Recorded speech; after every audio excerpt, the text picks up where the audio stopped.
My God, do we need this or what?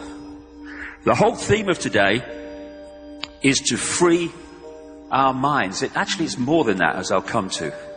Free our minds from the programming that turns infinite consciousness, having an experience, into a four-legged animal from which we get wool, that have lost the ability to decide perception and reality for themselves and have to have it decided for them. Without that, the few couldn't control the many. With it, it's a piece of cake. When we open our minds, or go beyond that even, then we start to see reality in a different way. This is a wonderful quote. You were born an original, don't die a copy. So many people do that.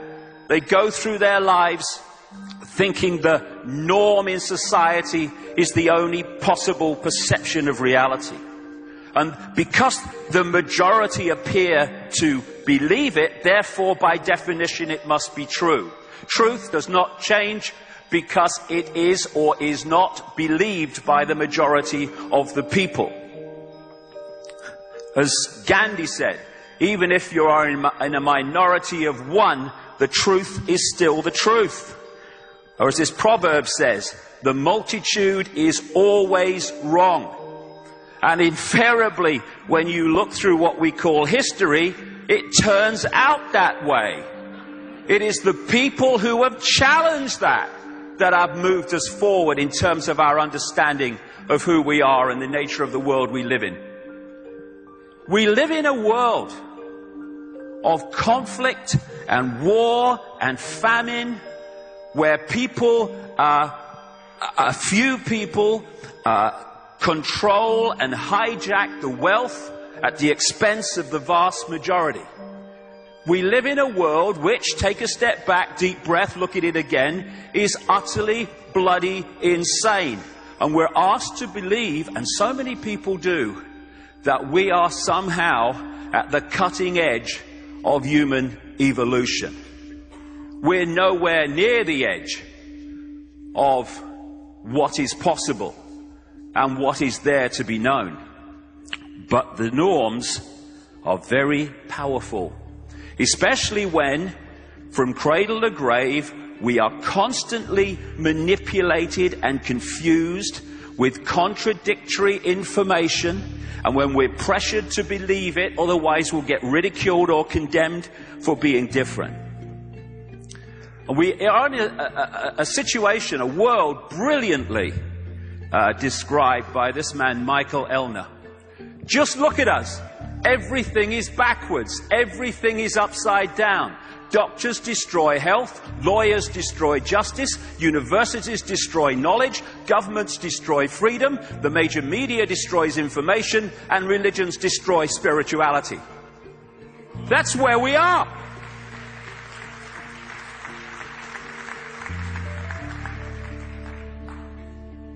So we live in an upside-down world. Why? That's what I asked 20 years ago. And the answers are amazing when you start to take back the camouflage that's put before us.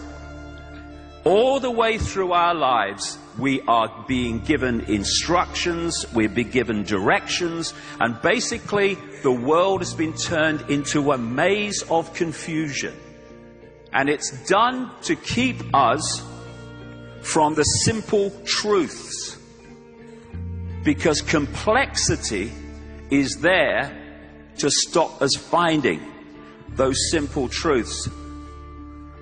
But when you connect the dots between apparently unconnected people, situations, organizations, world events, and you start to see how they fit together, suddenly this bewildering, confusing world starts to take on a much clearer dimension. Because only by connecting the dots over, as you'll see today, a vast range of subjects and situations and people, can you start to see why the world is upside down, why it is as it is. And crucially, behind that complexity, those smoke screens of complexity, why behind that is an amazing revelation of who we are and the nature of life. When we start to realize that far from being Ethel Jones or Billy Smith, we are all that is, has been, and ever will be. That is the difference between who we are and who we are manipulated to believe we are. The key to everything else in this global conspiracy is to put humanity into a false identity, a false belief in who we are. It has to get us to see ourselves in terms of little me, powerlessness. What can I do? I'm just Joe Public. And I'm just Ethel Jones or Charlie Smith. That's who I am. I'm the reflection in the mirror. That's me. I have no power. When in fact, we are infinite consciousness having an experience as Charlie Smith or Ethel Jones. But what the manipulation has to do to put us in the box of mass control is to persuade us that we are the experience. And they've done it brilliantly so far. And when we accept that, this is the state that we're put in energetically, what I call the eggshell. Instead of accessing the infinity of knowledge, understanding, awareness, love, all-knowing that it is possible to access, because that's who we are, we close down. And what do we say? We close our minds. We close our minds and we operate on a fraction of who we are. Compared with the infinity of who we are, we close in on a fraction that is nothing less than the village idiot by comparison.